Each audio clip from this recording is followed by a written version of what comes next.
What is up, guys? I am finally here in my dream apartment here in Tampa, Florida. Thanks to the insurance industry.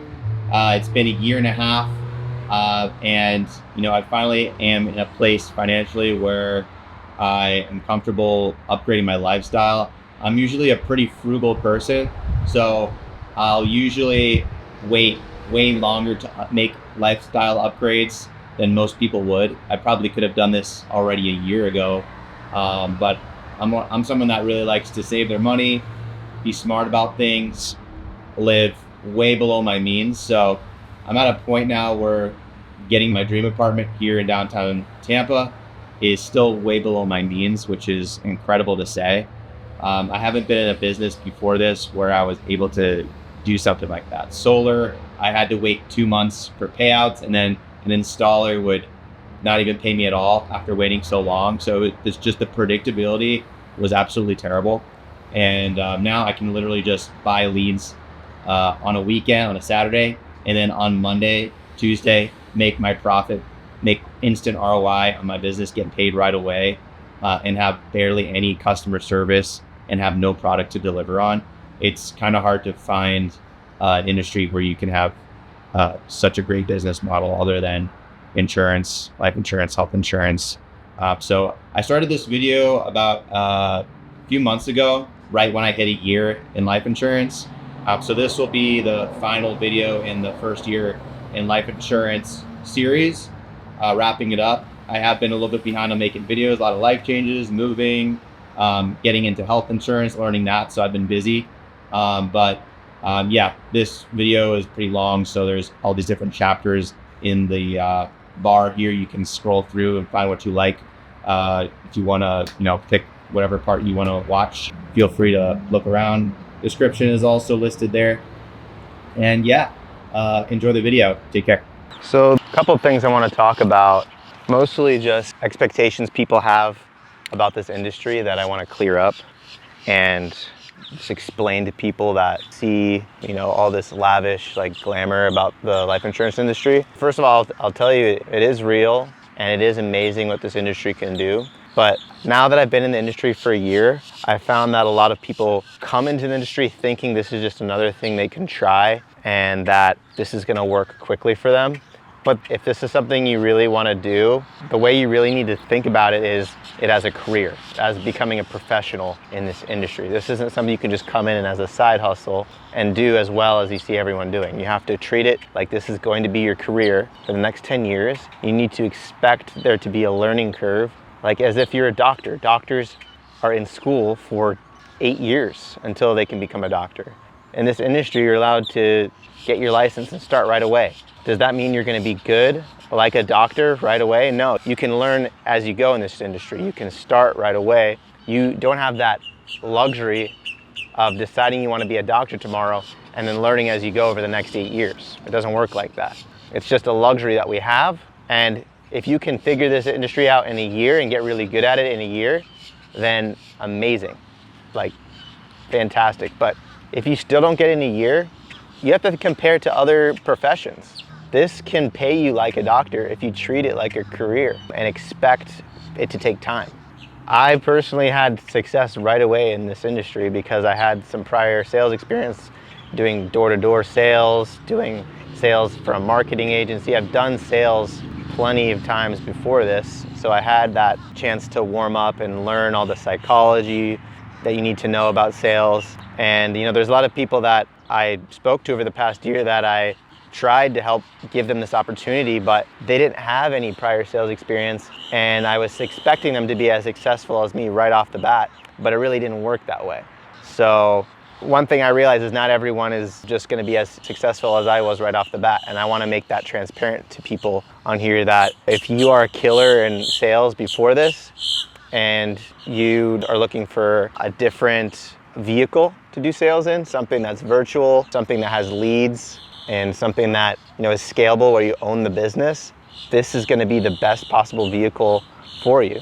And then also that goes for people that are just entrepreneurial, have always been entrepreneurs, have never had a 9-to-5, and you've had a failed business after failed business after failed business, because in any business, there's so many different things that can go wrong. Just accounting, hiring employees, sometimes even a physical location, paying rent for a brick and mortar, location. There's so many different aspects of a business that, if you're an entrepreneur before and you've tried different vehicles, and then you come into life insurance, you'll realize that there's no physical location. You don't have to hire employees. The product is handled by the insurance carriers. It's basically, once the client is approved, they're mailed the packet by the carrier. You don't have to worry about mailing them a policy packet. That's all handled. So you basically are presented a business in a box that you can plug into. And for me personally, it's been amazing because I've always been an entrepreneur. I was always looking for a vehicle where I could be an entrepreneur and make my own schedule, be my own boss. Never been as profitable as I have been in this business in my first year. This is the most, I'll say it, this is the most liquid cash I've had. But just imagine that I'm doing very well, a lot better than any of my other prior businesses where I would always have to keep reinvesting. I'm actually able to save some money for once.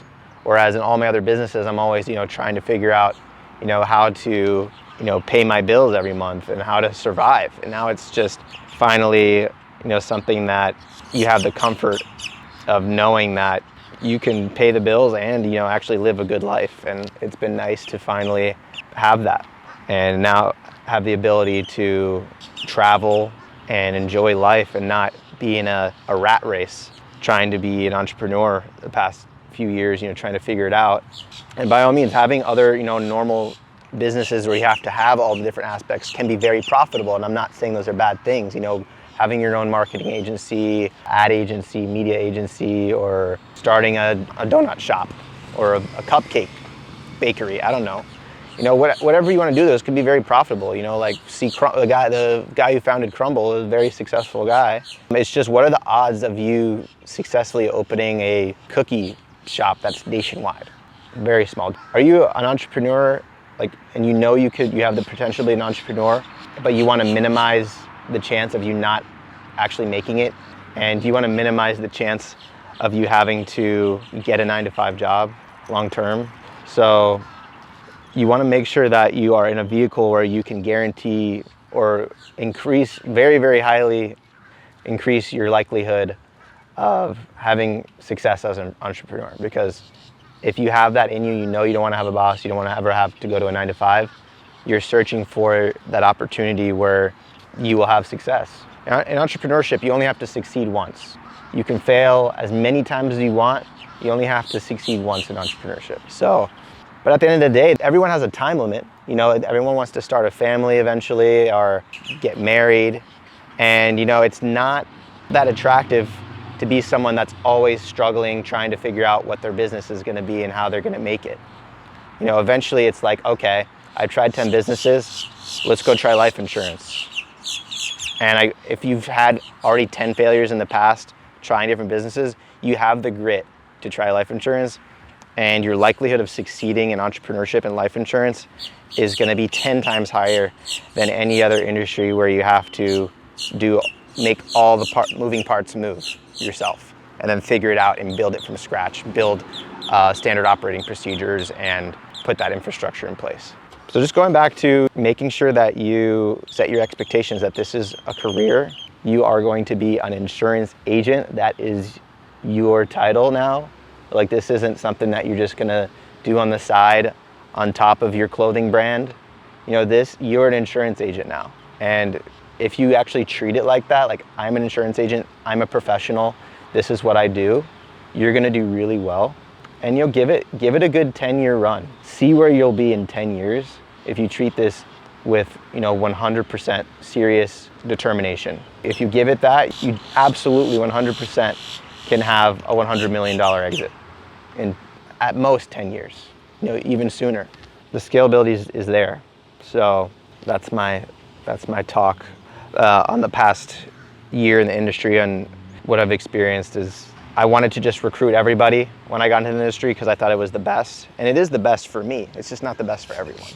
Not everyone can handle the stress of buying leads every week and staying accountable. Oh, look, my account, I got $10,000 in my bank account, I'm good. Let me take off 2 weeks and stop selling life insurance. It doesn't work like that. You know, you gotta have the consistency and the determination that, the word I'm looking for is discipline. You need to have the discipline to keep coming back every day and ignoring what's in your bank account, because there are cons. There are chargebacks. Like if you have a really good week and then you stop selling the next week, what if half of it charges back and now you didn't do anything the next week?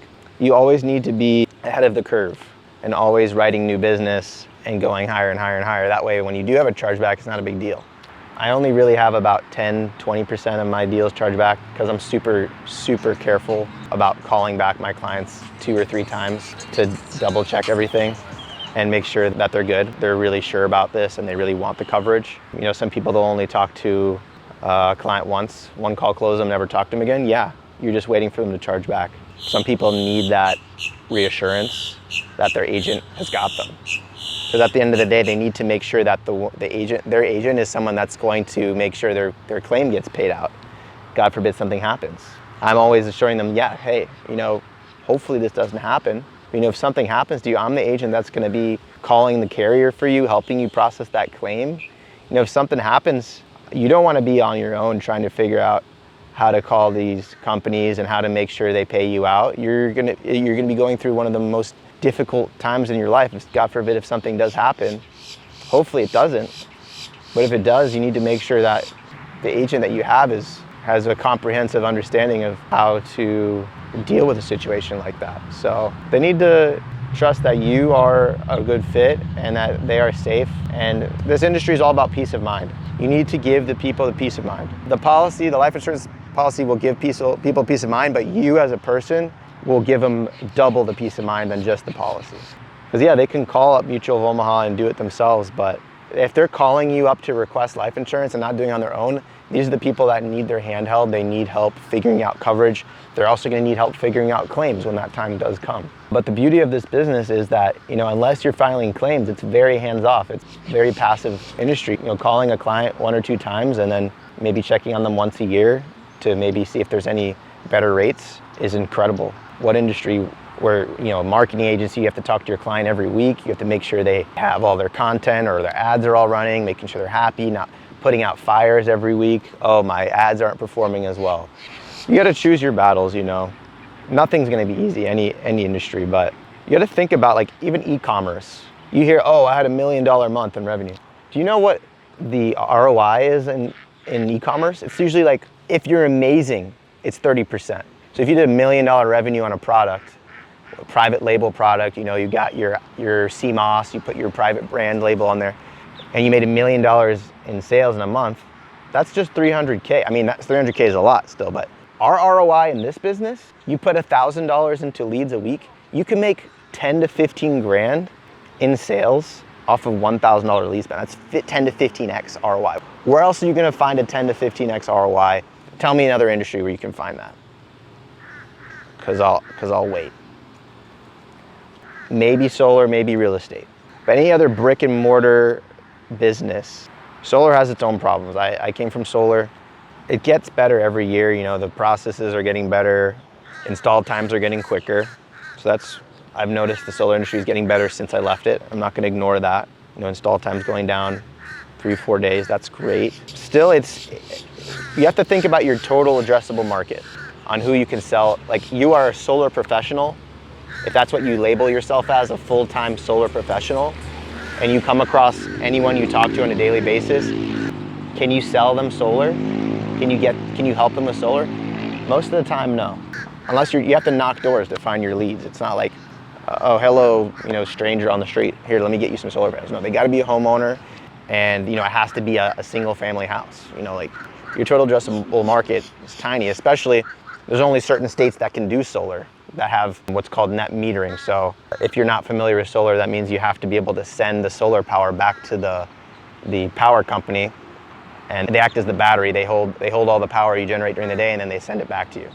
And just because batteries are expensive, so if you decide that you want to get batteries and solar, it doesn't make sense, but a lot of the times they don't really save money, which is fine. You know, solar is great. So I'm not gonna say anything bad about solar. I love solar. I think it's an excellent product. It can help you save money. And even if you don't save money, because you have to have a battery, inflation shows that the cost of power goes up over time, whereas your cost of solar is staying the same forever. And eventually, after 30 years, when your solar loan's paid off, you don't have any power bill at all. I totally understand that. Solar is a great product, and it's amazing to own your power. And I still do have friends in the solar industry that I send business to, and I think it's great because I have friends in real estate. You know, just closed a deal. Oh, I just closed a deal. I just sold a house. Oh, but the guy has a 19-year-old roof. So I hooked them up with a friend of mine that still does solar, so that way that he can get a new roof for free with solar. It's a great program, great plan. But I just found that, you know, long term, if I want to be a professional at something, I want it to be around in 10 years from now. Because once everybody has a solar panel on the roof, it's going to be, the commissions are going to have shrunk so much. It's not going to be like every year the solar commissions are going to go down and down and down. You'll make like $600 a deal. And then at that point, when it's so hard to even find clients in the first place, where's your business gone? So life insurance, your total addressable market is everyone 18 years old to 89 years old. And even kids, you can get children's policies too. I take that back. Anyone 0 to 89 years old is your addressable market. So tell me a better industry that has that much of a market. I can't think of one. I mean, you can do a restaurant, you can do e-commerce, but like I told you already of those things, what has as much of an ROI, as much of a total addressable market as life insurance? I encourage you guys to comment below and let me know. This is a learning channel. This is a community channel. I encourage you guys to comment, critique. Everyone here on this planet is on a journey. We're all learning together. So I encourage to engage in conversation and let me know what you think, because I can't see anything any better than insurance, and health insurance too. We're starting health insurance, and you know, everybody has health insurance. So the cross sell is something we're learning. One of my colleagues here at Pinnacle, he's been a master at health for the past few years, and he joined us at Pinnacle, and helping us merge health and life together has been really cool, because someone has health insurance, there's say a private health insurance plan because they're an entrepreneur or they don't have coverage through their work. You can help them, say, you know, they have a $700 a month plan or even a $2,000 a month plan. You bring them down to $1,500 or you bring them down to $400. You save them $500, $300 a month on their health insurance. And you say, hey, Steve, Bob, we just saved you $400, $500 a month on your health insurance. How about we put, you know, half of that into a life insurance policy and get you coverage for your living benefits, you know, critical, chronic, terminal illness. If you have cancer, heart attack, stroke, if you're disabled, you can have a lump sum paid out to you to help you pay your bills for years and years to come if something happens to you. Incredible products. You'll have all your hospital bills covered, and then now that we saved you all this money, we can have you all your living expenses covered if something, God forbid, happens to you. This industry is all about peace of mind. If you believe in peace of mind, and you think peace of mind is a good product to sell, if you think helping people have peace of mind is an essential thing and a good thing, then you'll have the conviction and belief to be a good insurance agent. Because anything you sell, any industry, you need to have the conviction. If you don't have the conviction and you don't believe in what you sell, it's going to show. People are going to feel it, that you're just here to make money, and you're not going to make sales. They have to feel that you want to help them. If they feel like you're calling them to make a sale for yourself, if you're speaking selfishly, they can tell. If you're speaking selflessly, and they can tell that you're in their best interest is to help them, whether you even get them an insurance policy or not. If you help them figure out the coverage they already have, and they help them realize that their coverage is already good, and you send them on your way, that is just such an amazing feeling. Even to me, like at this point, like I'm good. My bills are paid every month. I have plenty of money extra to save and put away, and I make a great amount every month. So anybody that I come across that doesn't necessarily need my help, I don't push them. And I don't push any of my deals. The deals that come through are the ones that are the people that need my help. It's just a beautiful thing, you know, just having 100% conviction in what you offer. I mean, if you don't already know what we do, we sell mortgage protection. So that means that if they get a loan on their home, say $200,000, we get them a policy that covers that full mortgage for $200,000. And if they get sick or pass away, pays that full mortgage off. And when I say sick, that means if they get disabled, like they can't eat, drink, bathe, clothe themselves, move from a bed to a chair, or use the bathroom, any 6 of those things, they can have 80% of their death benefit paid out while they're alive. So that full $200,000, they'll get 80% of that to help them pay the mortgage.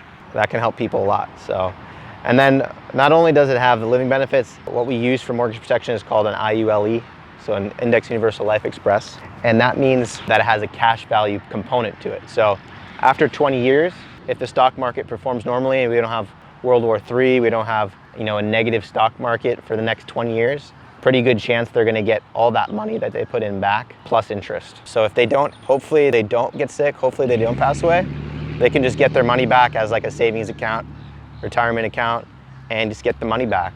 So it's a no-brainer what we offer. We can help people get coverage for their home, and they can just get the money back if they don't end up needing the coverage. So, and especially on top of when we're cross-selling it, it's something money they were already spending. It makes it even more of a no-brainer to just add that on. We're getting paid a 9-month advance, so whatever their monthly premium is, if it's $250 a month, you multiply that by 9, that's what we were getting paid in 2 days after we helped this family have peace of mind, get a product that's gonna pay them back. They don't use it, gives them living benefits. It's such a win-win for the sales agent, for the insurance agent, and for the family that we're helping. And I don't have to worry about panels malfunctioning. I don't have to worry about holes in the roof, because at the end of the day, like, solar is a great product, but that objection with like, I don't want things on my roof, and having that physical aspect of it is such an annoying objection to have to overcome. And when we don't have any physical aspect to it, there's so much less objections you have to deal with. Our biggest objection is just, I want to think about it, and the carriers let them have 30 days to think about it. So if they decide they want to make any changes, they can have all their money back from their first month's premium in the first 30 days. And they can have their full policy packet mailed out to them before even their first payment comes out. So like, every single objection we have is 100% covered. I mean, you can convince someone to put panels on the roof, but if they really don't want panels on the roof, they're not gonna budge.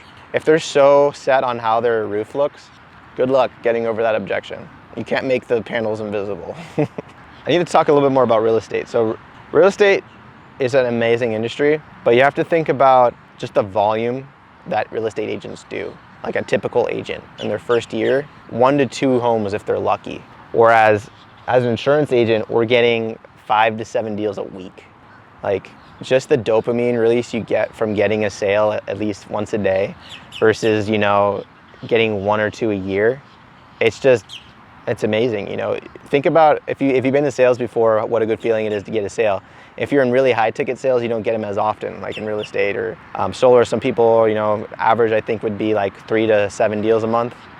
So just increasing your deal volume it's a no-brainer. Unless you start your own solar dealer or like your own real estate brokerage, which has a lot more requirements. It has a lot more requirements to start a solar company, like to be the owner and have like a whole bunch of reps below you. And starting a real estate brokerage, you need all these extra licenses. Whereas in insurance, from day one, just with your simple life insurance license, you can build a team underneath you and scale to way more than just a typical solar professional or solo real estate agent. You're gonna need to do a whole lot more to build up a team in solar and real estate than in life insurance. I think that's a great point. Just, coming in, setting a good example first few months, write a good amount, show that you can be a good role model and teach people how to be successful in this industry, and then start bringing on agents and grow to 100K a month, $1 million a month. It's entirely possible. So many people have done it that it's like the proof of concept is there. It's a business in a box, like I said. So don't you want to do something that you've seen a bunch of people already successfully do, that is repeatable, that looks like it's proven and has a higher likelihood of success? You want to copy Elon Musk and Jeff Bezos and start a car company, or Jeff Bezos started as a book company online, but it evolved into what it is. But it's harder to copy. It's basically impossible. You can't copy it. Amazon, it's already done. You can't copy Tesla, it's already been done. You can make something similar and iterate on it and make it better. And life insurance, there's such a huge need to get life insurance. Like, everyone needs it. New people are getting born every single day. There's no problem with you coming in and doing the exact same thing as the last guy and copying them. If someone else has done it, you can do it too. It just comes down to your self-belief. Like, just look at all the biggest players in the life insurance industry and just look at them and be like, if they could do this, why couldn't I? It's not like I need to iterate and do something differently. I can literally take the exact same scripts, put in the same exact work ethic, and get the exact same results. It's 100% true. All the training is here, all the resources are here. You just need to plug into what's repeatable and do it and execute on it and give it your full effort, that full 80-hour week. Like when you first start in this industry, you gotta work hard. Like that's how you differentiate yourself. If you wanna you have to work harder than everyone else, but that's it. You just copy, paste, but just make sure you work harder than everyone else. That's how you're gonna be differentiating yourself in this market. You can't really do that. You can't just say, oh, I'm gonna work harder than Jeff Bezos and start another Amazon. I mean, you can, but what's the likelihood of success? Just think about your likelihood of success. And then I'll leave you with that, What is your likelihood of success? Think about it. And then just plug into that. Plug into the opportunity you think you'll have the highest likelihood of success. It's a no-brainer. I got into a ton of debt from my past businesses. I had to come to a conclusion that the amount of tries I have left, trying different random entrepreneurial things, is running out. If you're in that same situation, if this is speaking to you, or you're in a similar situation and you need something to work for you finally, get into life insurance. Hopefully this helps. What's up, Gabe? Welcome to the podcast. I'm really glad that you're here in Mexico with us. So tell us, you've been in the life insurance industry for how long now? So it's been a little bit over 2 years. Okay. 2 years in the insurance industry, 1 year with our company. Okay. And what was your first year like versus the second year with our company? So both years were complete opposites of each other. And it was, in the end, I think I'm better for it.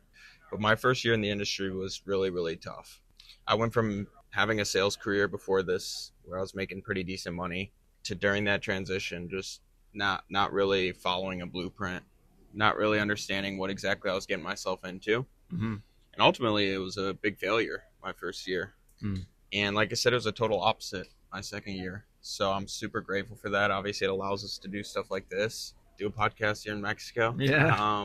It's pretty fun. So yeah, complete opposite. The second year obviously was a lot more consistent, saw a lot better results. And now it's been a huge blessing being able to show others how to achieve those same results. Why do you think that was, that the other company that you're with first, obviously you probably just didn't know what was going to be the best company to go with, so you just picked the first one you found? And then why was it so much worse? That is pretty much how it happened. Basically, first thing I found, it was like close to my house, reached out. And I think when you have an opportunity like this, obviously it's great that we get to work for ourselves, but mentorship is huge. Mm-hmm. And when there's someone that is in a position that you want to be in, and you can find them and you can replicate it, I think it's the easiest way to get from point A to point B. And I realized that a lot of the people that I was surrounded with were not in a position that I wanted to be at. Right. So there was really, no point in moving forward. Right. You just don't take advice from people that aren't in the position you want to be in, basically. Right. Pretty much. Makes sense. And then, how did you find Jonah? So that's actually a cool story. So when I first got into the industry, I saw a podcast with him. Okay. So similar to like this, I saw a podcast he was doing. And I was like, all right, this guy is my age and he's crushing it. So I figured I could relate to that. And I followed him on Instagram. And it was about a year before I ever actually reached out to him. Mm-hmm. But I saw him absolutely crushing it. I saw him doing what he was doing and realizing where I was at and what I was doing. And so it got to that point where I needed to look at other options. And he was definitely one of those options. So I saw on his Instagram that you could schedule a call with him. Okay. And I scheduled a call with him. And I was pretty excited because, like I said, I was at somewhere where it was like really just failing miserably. So I was ready to make a change. And I booked a call on his calendar. And he no-showed me. So he didn't show up for the appointment, but apparently he said his calendar wasn't synced up or something like that. So he no-showed me, but he also had his phone number in his bio also. Really? So I texted him. I was like so desperate at this time. So I booked on his calendar. I texted him. I was like, hey man, we had a call scheduled. Let's reschedule this. He was Yeah. like, oh yeah, I didn't see it. Let's do that. Mm-hmm. And got on a call the next day, and thankfully I'm here now, and I've learned so much from him. So shout out to Jonah. Sweet. So really, just came down to seeing a podcast like this. Dude, that was the initial introduction. Yeah. Really, what did you see in the podcast that made you like go to like 10 out of 10? I really want to do life insurance. So when I got into life insurance, it was because my sales career before this was seasonal. I was selling roofs. Yeah. So I was making good money, and I figured when I'm not working in the winter season, I can supplement that same amount of income with another career. And it got to the point where after I got my license and contracts and actually took a dive into the industry by watching podcasts and learning from other people, I was like, wow, this is an incredible opportunity. This is much more scalable than what I was doing before. Mm-hmm. It's a lot faster pace. Mm-hmm. There's also more risk.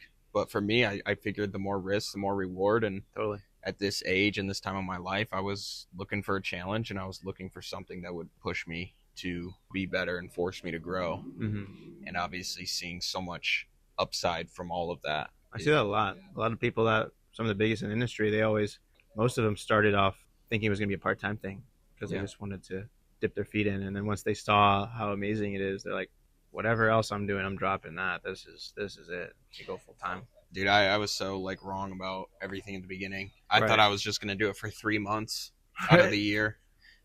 November, December, January, maybe February, Uh-huh. and then get back into the roofing season. Why? Yeah, you do this all the time. Yeah, so I was just so wrong about it. I didn't know how great this truly is. I didn't know the potential here. And like I said earlier, like I had to go through a lot to get to this point, but the time's going to pass anyways. So you might as well put in the work and Mm-hmm. learn the lessons you need to learn to get to that point. Mm-hmm. So now you've been with Jonah for a year. You've written a good amount of business yourself. You have a team yourself now. What are some things that you learned from Jonah that you've passed on now that you think super important for new agents to know? That is something that just the pillars of success that you teach to your new agents. Dude, that's an amazing question. Thanks. And it's not even anything technical. Jonah taught me a lot about sales, Uh-huh. a lot about the business. Mm-hmm. But one of the biggest things I've learned is just the discipline it requires, and also just genuinely treating this like a business. Mhm. It's very easy when you're seeing the deposits come into your account to just, feel like you're doing so well, and it's like you're approaching a new lifestyle, like you're seeing a lot of money come in. But it's like, what do you do with that money? Like, what would a business owner do with that? Would they reinvest it? Would they go blow it on something, on a Mhm. weekend or whatever the case is? But just genuinely taking this seriously, day to day, in the business, out of the business, just continually growing. And especially with Jonah, like the physical fitness is huge. You really stepped up your physical fitness once you joined? Yeah. Okay. And just the growth, man. Like, Yeah. like you have to take it serious. If you want to see growth, if you want to see, and over this last year, I've seen both. I've seen it where, I'd get a little bit complacent and things wouldn't grow. And I've also seen it where, I'm locked in and I'm focused and doing the things I need to do. And it's crazy how if you do that for a good amount of time, you'll see the results. Like it's You just do the a hard super thing simple for formula. long enough, consistently enough, you get the results. Exactly. Makes sense. So basically, you said that he taught you just not to go blow your money, just to reinvest it. Or there's got to be Dude, more it was than just, if you watch him, if you watch his Mhm. his actions, Mhm. he's very, very serious about everything. He's very disciplined in all areas. that. Right. And it's like, dude, if you're running a business and you're leading other individuals, that's a huge responsibility. Yeah. He's such a responsible guy. I mean, for his age, to be in this industry now for 4 years now, and to see that he went ahead and bought all this real estate first before buying like the fancy car. Now he got the McLaren now, like custom carbon, all this fancy stuff. But like to see that he was responsible at a young age and buy the real estate first is just, like, it's rare to see in this Mhm. industry. Everyone's just like 3 months in the business, let me go buy fancy car right away. But like he's just smart, level-headed dude. Like Prosper, it's a good group of guys that are just. I just can't pick a single guy in our group that I'm like, oh, I wish he wasn't part of our group. Like everyone is so like dialed in and just very, what would you say, like? I think everyone's in sync. Yeah, Everyone has the same mission. Yeah, Everyone's very similar. They're looking for that growth. mature people, like not childish at all. I would say that's a good word for it. Yeah. I think, like I said, this business forces you, I feel like, to be a certain way, because if you're not, you're going to fail. Exactly. If you do treat your business like it's just some job, or like it's your, you do treat it, like you're childish, or you're not being responsible with your clients or your leads or your recruits, whatever it is, your agents. You have to level up in every way of your life to be successful in it. You have to, and it's continually just progressing. Yeah. What would you say to a new agent that's just starting? What's the formula? I mean, don't obviously know without like going into all the scripts and the rebuttals and everything. Just what are the actions that they have to do to be successful? So when you're brand new, and this is one thing I regret from my business, is when I first started, that first year was brutal. And it took me a long time to really figure this out. And I think the best thing you can do as a new agent, knowing that, is just start fast. Okay. And like fail fast. Okay. Do whatever it is that, like, your mentor, do what they tell you to do as quick as possible. And you have to have that faith, because these are things that we've never done before. So you have to have that trust and that faith that I'm going to do X, Y, and Z for this period of time, and I'm going to get this result. What's X, Y, and Z? I'm going to make the dials I need to make. I'm going to buy the leads I need to buy. Okay. So I'm going to have that mentality and that mindset that I need to have. So how many dials they need to make and how many leads they need to buy? I tell all my agents, because I think there's so many different paths you can take. There's a lot of people having success with a ton of different systems. Stick to one. And what I teach my agents is buy a lead, like, depending on your financial situation, buy a lead that's low cost. You get a ton of them. Okay. You get a lot of practice. How much? How many? How many leads? Yeah, how many? I think when you're brand new, at least like 300 to 400 a week. Okay. And you should be making 300 dials at least per day. Yes. You should try to present numbers to at least 5 people a day. So if you're buying 300 to 400 a week and you're dialing 300 a day, how does that work? So 300, you can take those 300 and chunk it. Okay. So do like batches of anywhere from like 40 to 50. 450 per day? Yeah, because if you do 50, that's 6 days a week. So you dial that lead, what, 4 times in a day? Or what, more? It depends, anywhere from probably about 4 to 6, depending on how many conversations you're having. So that way you can get to the 300. Okay. So that same pack of 40, just going over and over through it. Yeah.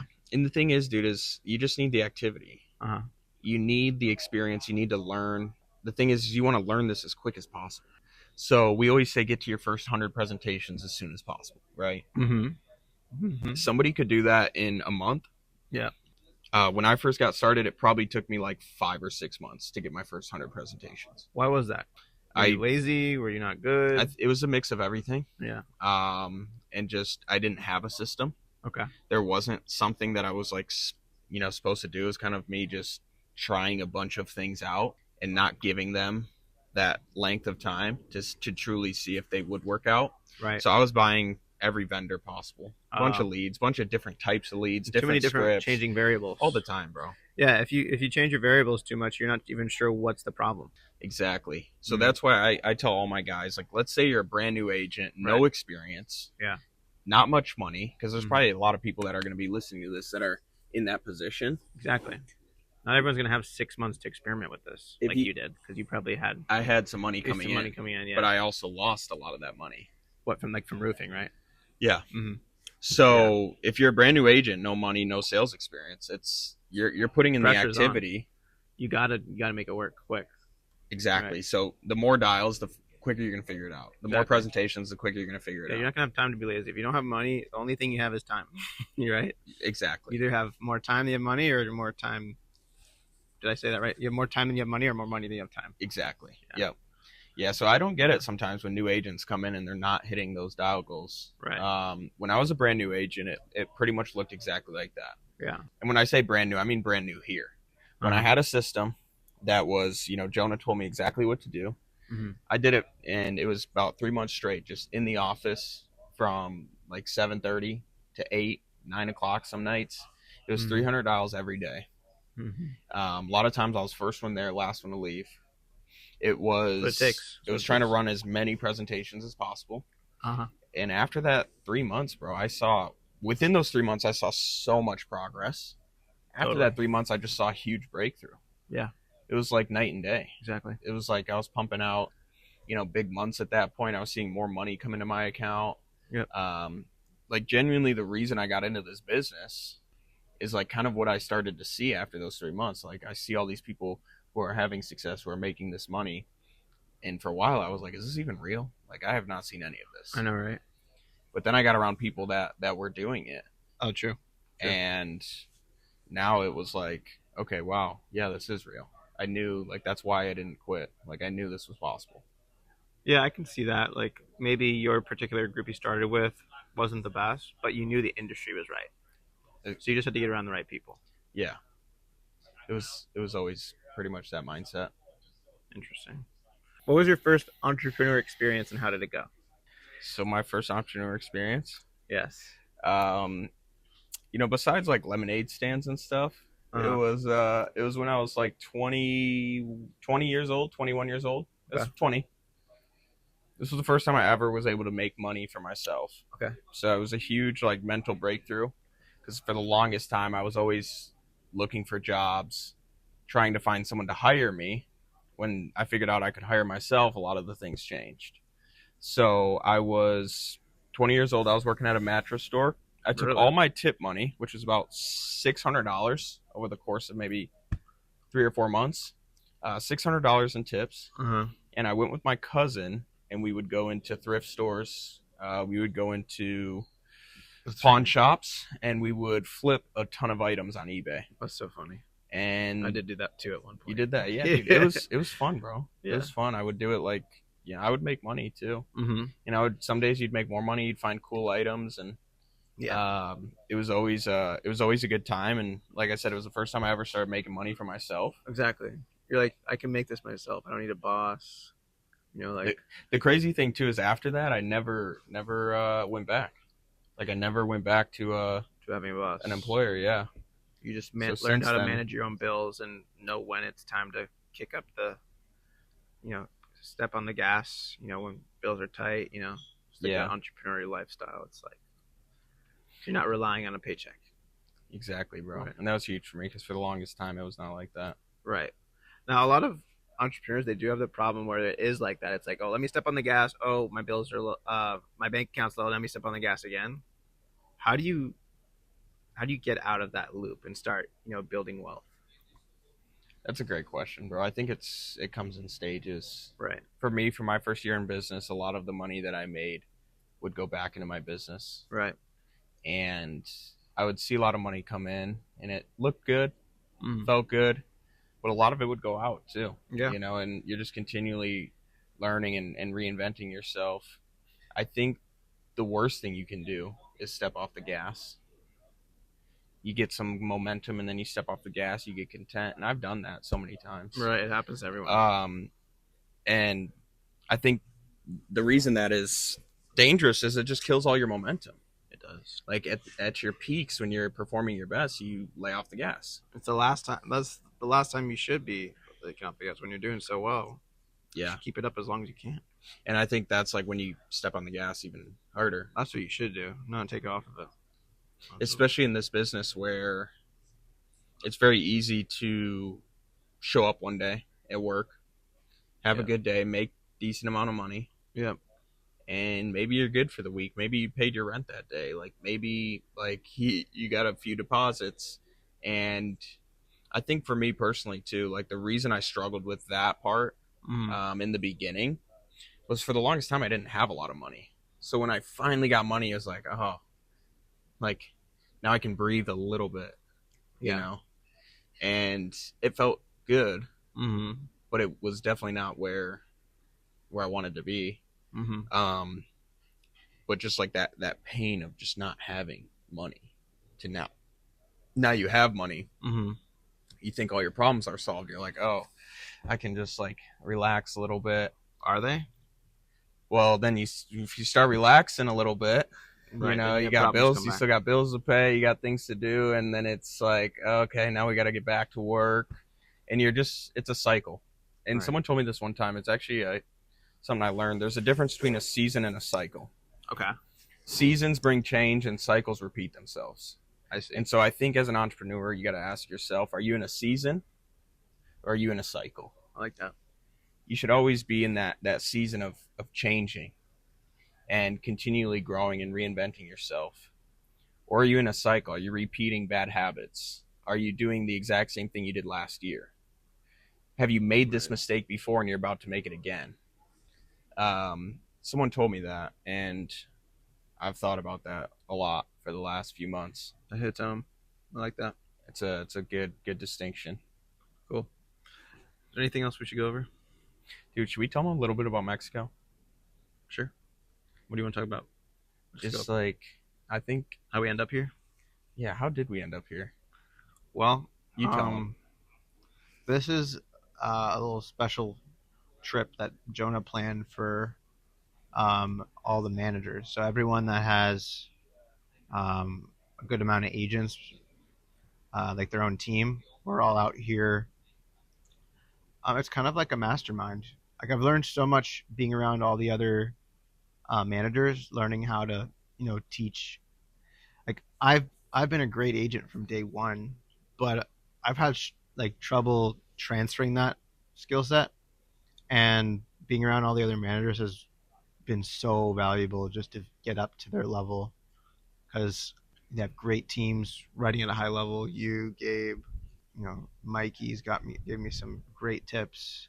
Kobe, Turner, just great stuff. So we have a great team at Prosper, and it's so good to have a community of people that are doing, like you said earlier, where you want to be, and that you can talk to and take advice from. So yeah, that's how we end up here in Mexico. Yeah, bro. And you made a great point. Like, it's a different skill set, managing versus selling. It's something that I thought would be a lot easier. It's way harder than I thought it would be. Not everyone has the same learning style. So when you're just breaking it down to the systems and making sure everyone follows the same system that works, and then you're just breaking down the parts of the sale to figure out what part they need help on, which is what I learned from this trip. Is don't just tell them, memorize the script and the rebuttals and make more dials. There's more to that, because that's the problem up till now. I would give them sales training, but I wouldn't break down exactly what part of the sale is holding them up. So I wasn't able to help them get to that next level. And now that I know that, it's like I've had a couple calls with a couple of our agents, and I tell them, I talk to them, and they say, I ask them okay, where are we getting stuck now? I'm trying to figure that out. Okay, so you got all the way through to a presentation, but you didn't close. Okay, so now we can break down, okay, what did you say? How did you present the options that made them not want to close? And then we can figure out exactly what they said, so now we can make it so that they get through a close. And then there's other agents that aren't getting anybody on the phone. They're making tons of dials, no one's answering. I'm like, okay, so your problem is you need to change your phone numbers.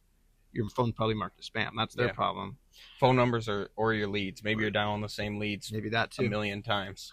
Or there's another one. I'm having a lot of answers, but I'm not getting to presentations. Okay, we need to work on your intro. Yep. So that's been huge. Yeah, breaking that down is huge, and that's why I think tracking everything is so important. Tracking numbers, because that's, for me, I never tracked numbers. I was kind of just like a rebel, successful off the bat. Did never track numbers, never really stuck to the system exactly how it's designed, the way Jonah made it to work for everyone. I just kind of okay, I don't need that. I'm fine. Blah. I work hard no matter what. I don't need the systems. It worked for me, but if you're not tracking your numbers, you don't know how to get better. Yeah. But I was already good from the beginning. I didn't need to get better. Everyone can get better.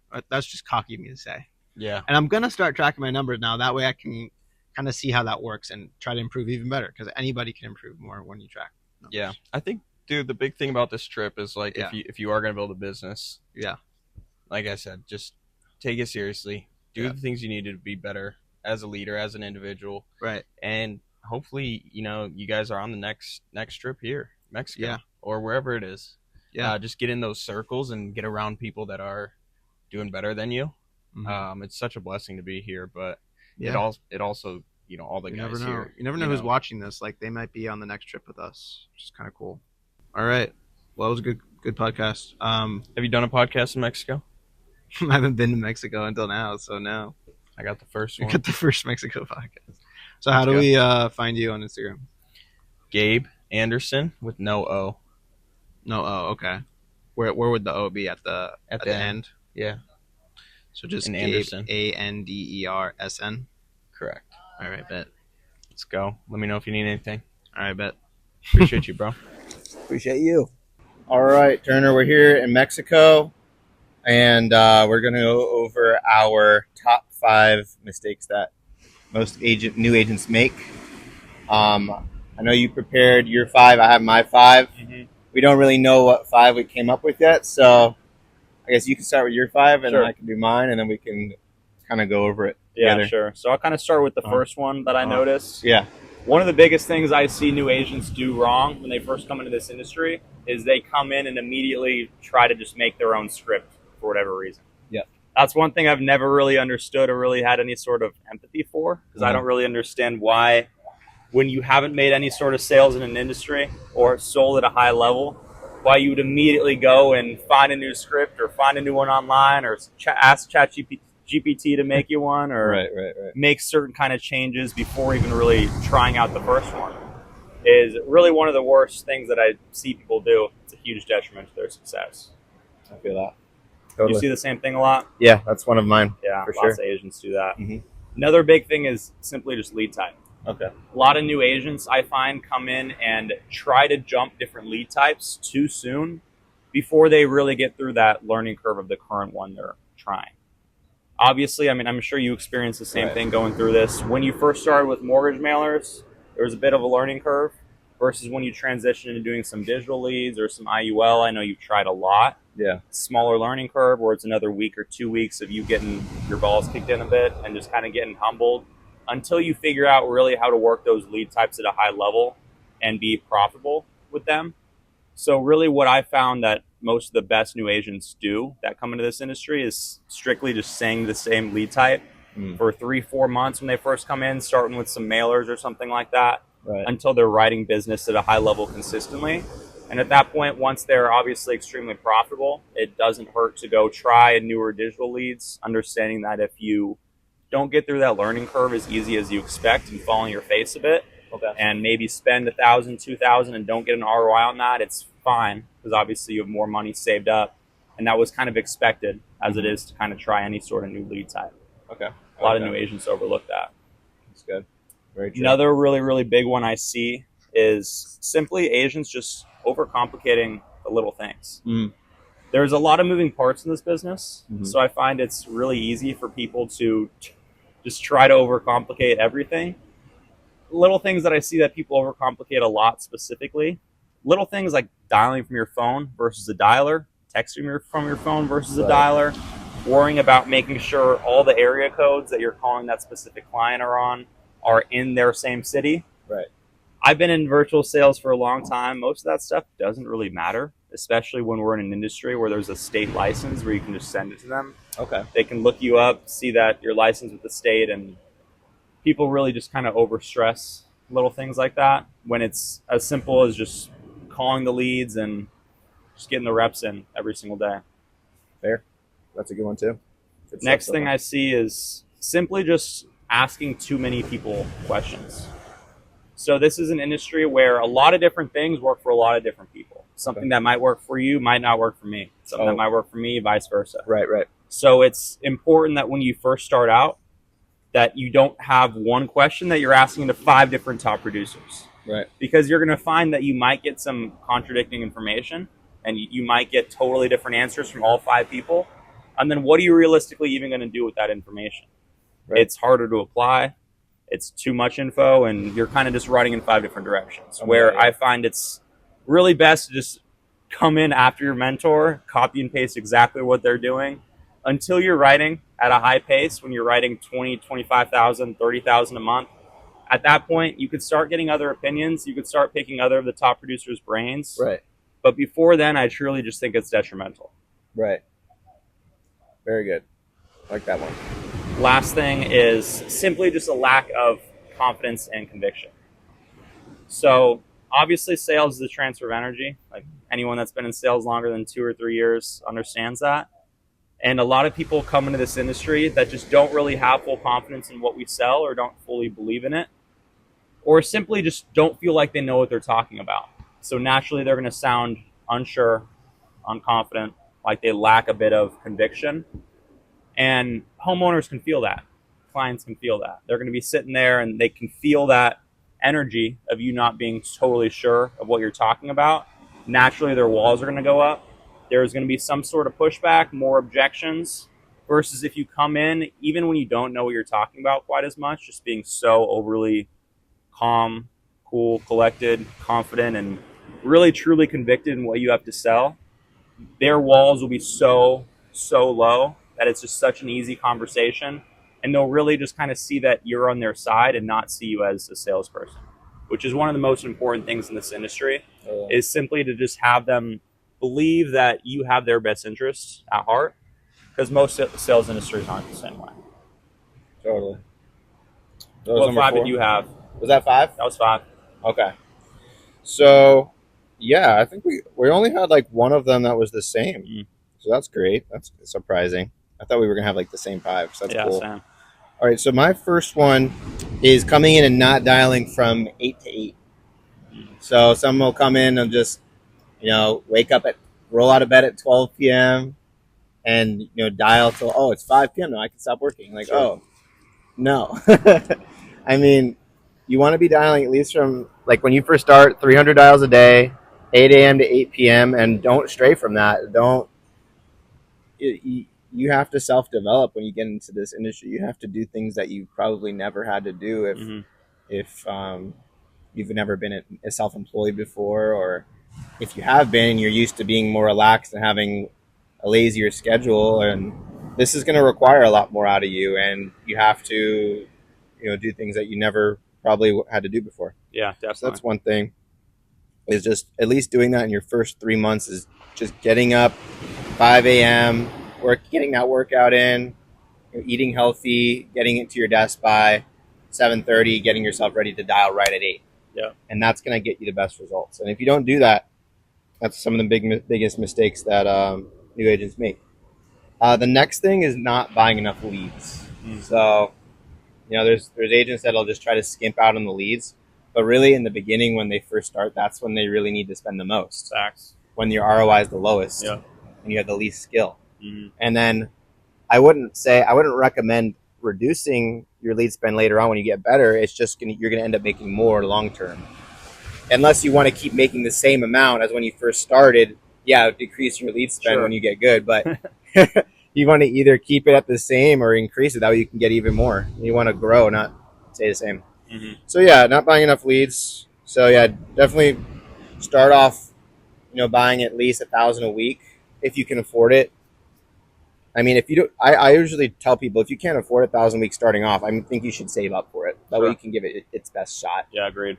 Yeah, because you don't want to drag out that learning process because your lead spend is so slow. And the more hours you work and the more you spend in the beginning, the quicker you're going to get through that learning. Yeah, and if you're strapped for cash, only be able to do 200 a week, it's going to take you like 6 months to get good at this. Yeah. Just wait. That way, because if it's taking you 6 months, odds are you're going to quit in like the first 2 months. Yeah. You need to be able to learn quickly. Anyway, that's number 2. Number 3 was the same as you, changing the script too often. It was kind of like what you said, asking too many different agents, or you mentioned ChatGPT, making your own script. Just like, if you are going to change something, it has to be after you've already proven something works, and you just change one thing of it, one variable at a time. So key. Yeah. So that way let me put that back. Don't change like 3 things at once. You don't know what was the bad part. Right. You need to have a big enough sample size where you can truly see whether or not that change helped or hurt your process. Exactly. So that's number 3. It's pretty simple. Don't change the script too often, if you do change it at all. Number 3 is we need to stick to a one-call close. A lot of agents, they decide, it's okay to set appointments, and they get all excited. I set 5 appointments, 8 appointments today, and then and then the next day none of them show up. That's like, I even did it. My first day, I set 8 appointments. I told everyone, they're like, yeah, he must be new here. Yeah, don't set appointments, because in this industry, people don't show up unless you really if you go through like a full financial inventory, like ask them all their meds, all their surgeries, and they at least gave you something, they're going to want to show up to hear what it is, what their results are, or what their prices came out to be. But still try to go for a one call close, unless they're telling you, I have to go, I can't stick around for options and submitting application. And then the last thing is also a super important thing. This is not making an effort to come in person to a lock-in or get around other agents in person. 100%. That's a big one. Yeah, a lot of agents, they'll just isolate themselves and never get around other agents. And then, boom, they fail out of business. Not really a big surprise. They didn't get to see other people in person.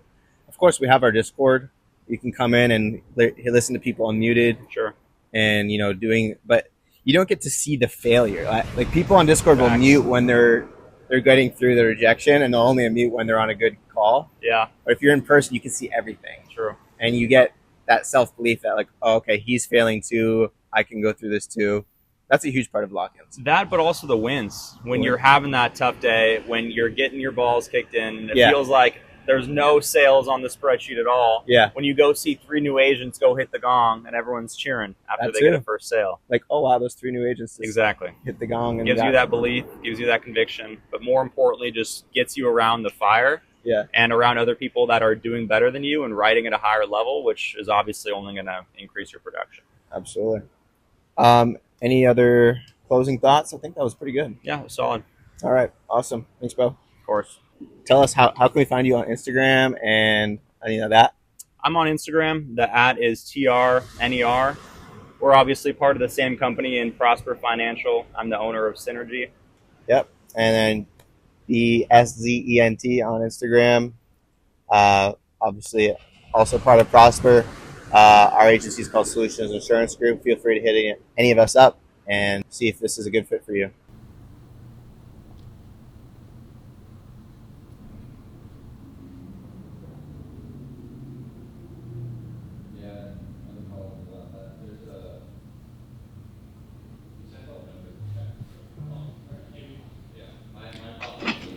How are you doing today?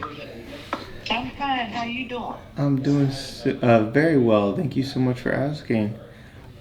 So basically, kind of walk me through where you're at.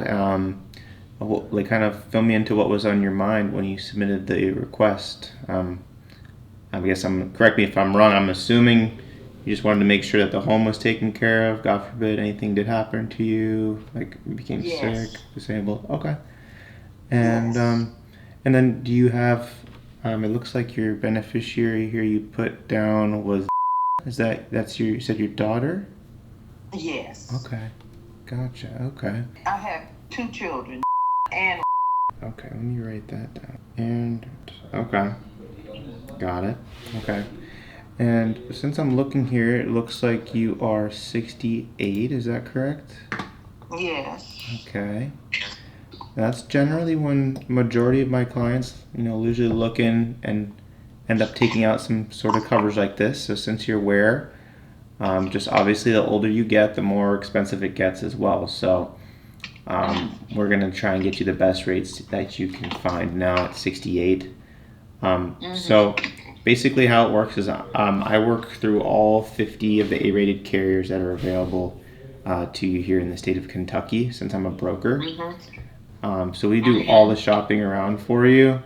Obviously, we're not going to look at any B or C rated carriers because those we don't know if they're going to pay out. We want a company that's obviously at least older than you, at least 100 years old.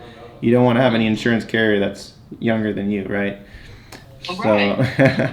So yeah, we're definitely going to make sure we work with only A-rated carriers, and then we'll look for the cheapest option amongst only those. Okay, does that make sense? Okay. Yes, it makes sense. Perfect. And then just a little bit about me. I just make sure I'm always, fully, transparent about making sure you know who you're talking to. If you want to write down, I can give you my full name, my license number. Do you have a pen and paper to write all my information down? Wait a minute. Hold on. Let me get my book out. Okay. And if it's easy for you, if you're okay with technology, I can send over a text with my information. Would that help, or would you rather I just read it out to you? That's easier. Would you do that? That way I can hold on to it. Absolutely. Yeah. Okay, I just texted that to you. Let me know if that dinged your phone and if you can open it up on your phone. It dinged me. There you go. It did. Perfect. That should show a picture of me there. And if you click on my picture, you'll be able to load up my national producer number. That's like my license number as an insurance agent. Okay, let me know if you see Okay. that there once you click on the picture. Is that showing Yeah, up? I got it. Perfect. Okay, yeah, you see the 210 number there? So you have 210191, that's my national producer number.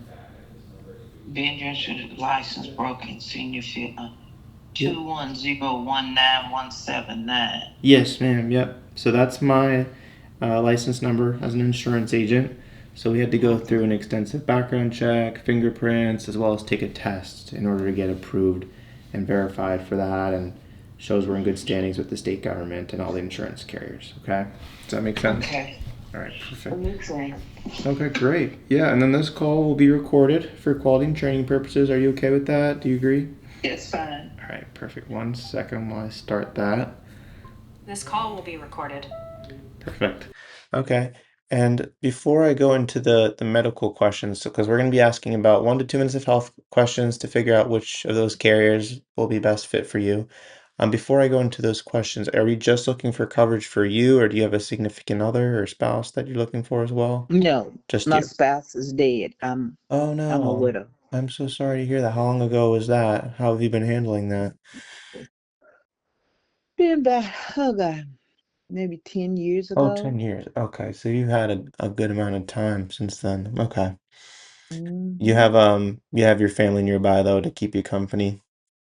My son Your lives with son. me. Oh, awesome. Hmm. That's fantastic. Well, I'm grateful to have such a good son. That's great. Okay. Hmm. All right. So first question here. Are you a smoker or non-smoker? I'm a non-smoker. Not smoker. Okay. Perfect. And the next question here, confirm your date of birth. Okay. Got it. And then confirm your height and weight. My height is about 5'5", Mm-hmm. 190. Okay, perfect. And now, have you had any major surgeries in the past 10 years?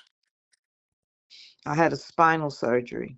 Oh my gosh, have you been recovering okay from that? Oh yeah, Oh wow, I had it 3 years ago. about 3 years ago. Okay. Man, that sounds intense. It was. Wow. Okay. I had to learn how to walk all over again. It Oh was. my goodness.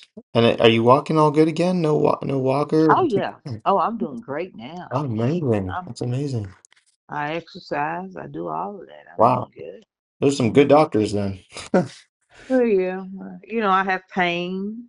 That Okay. time I take medicine for pain for my back. Oh, Not narcotic, but it helps. It good. helps keep the pain low. If there's whatever that is, it helps. Very good. Okay. Yeah, just whatever pain you have. Okay.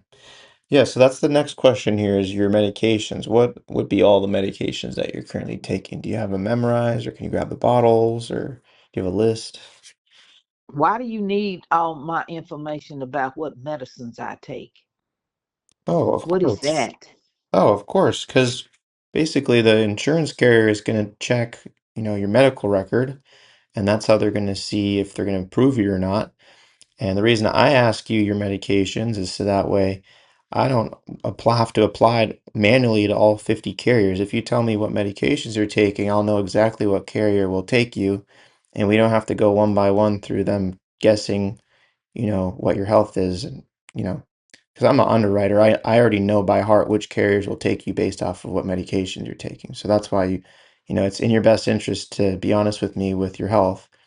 That way we can find you the best carrier with best rates. Does that make sense? Not really, but okay. Doesn't I'm make trying to sense? get information.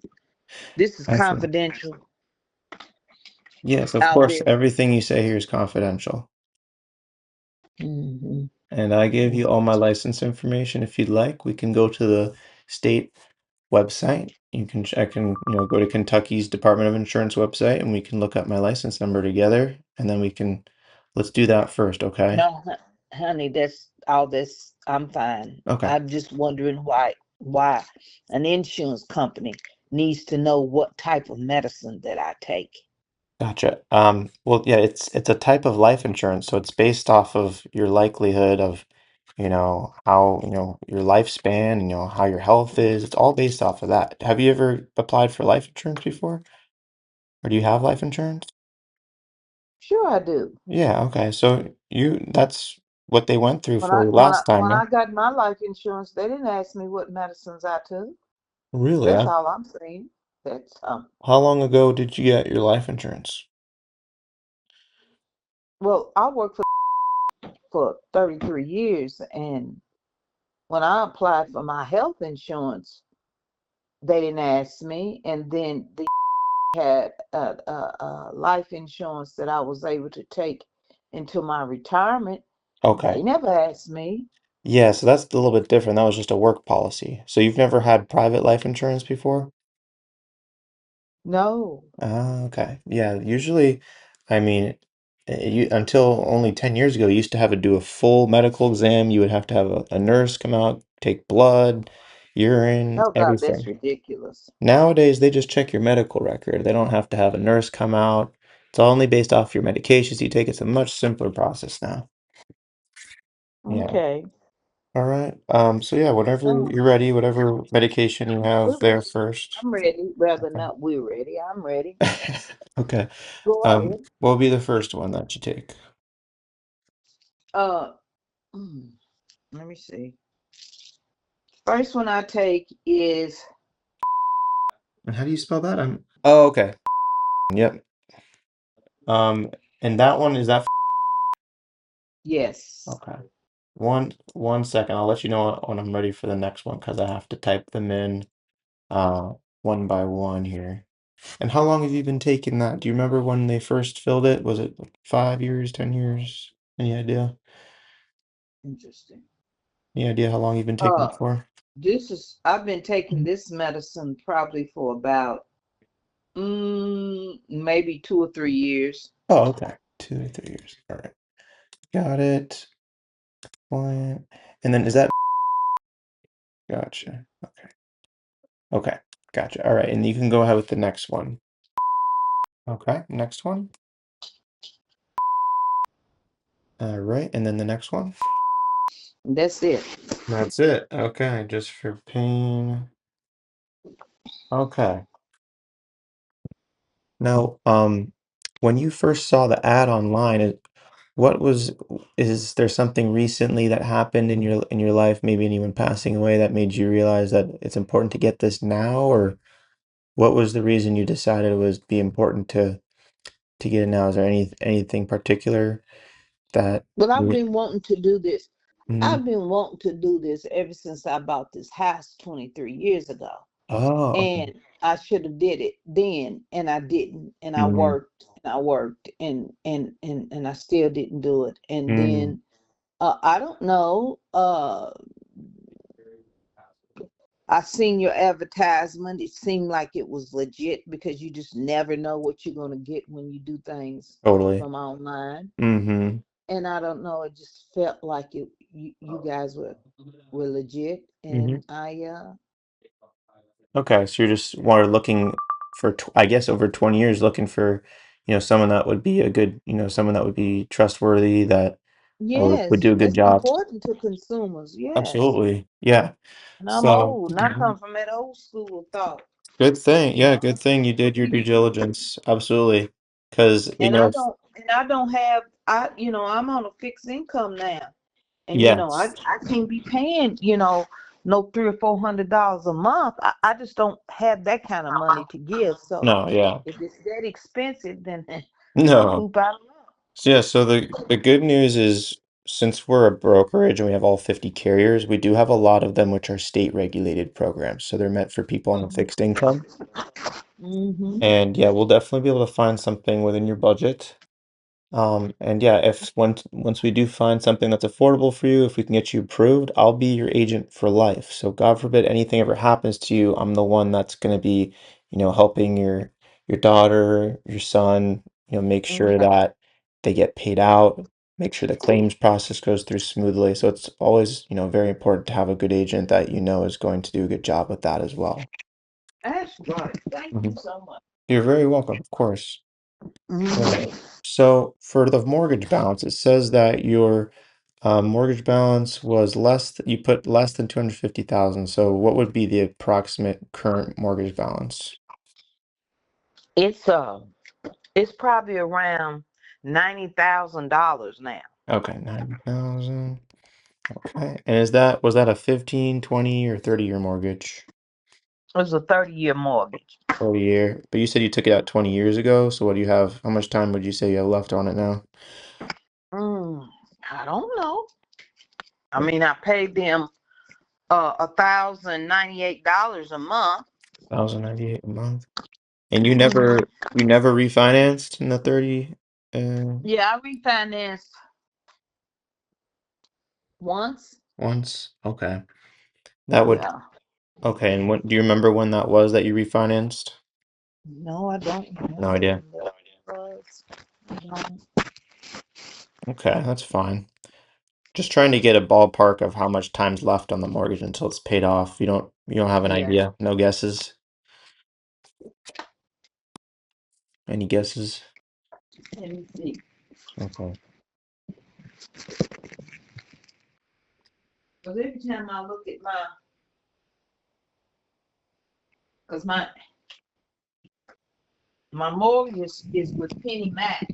Mm-hmm. Do you know Penny Mac? Of course, yeah, they're super well known. Yeah. Yeah.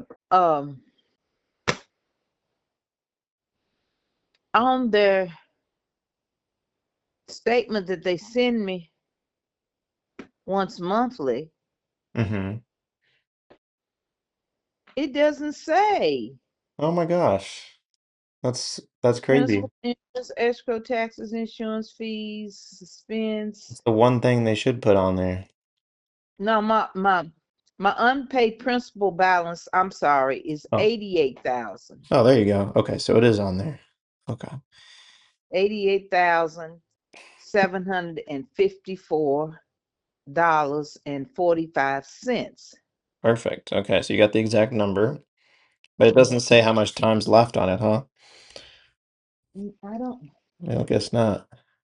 That's crazy, huh? Huh, That I don't. okay. Well, you can Okay. kind of figure out if you multiply or you divide your monthly mortgage payment by 88,000, we can get an idea.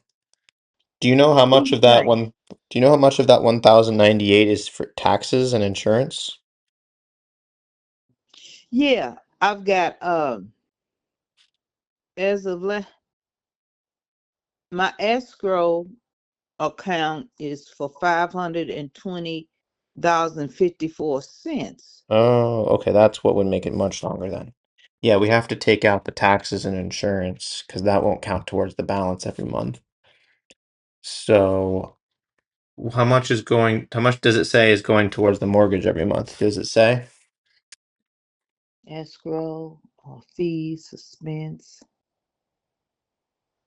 Uh, Mm, no, No, it doesn't. that's okay. Principal, I'm gonna assume 260, interest, it's probably escrow. Those are the things that. okay.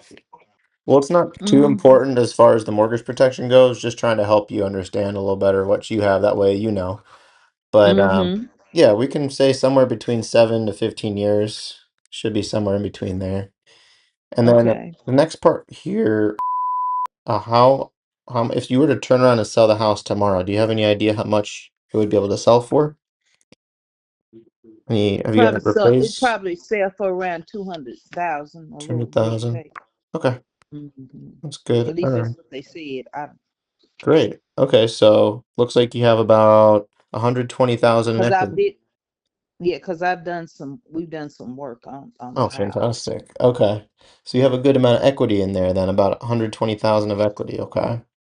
Mm-hmm. That's great.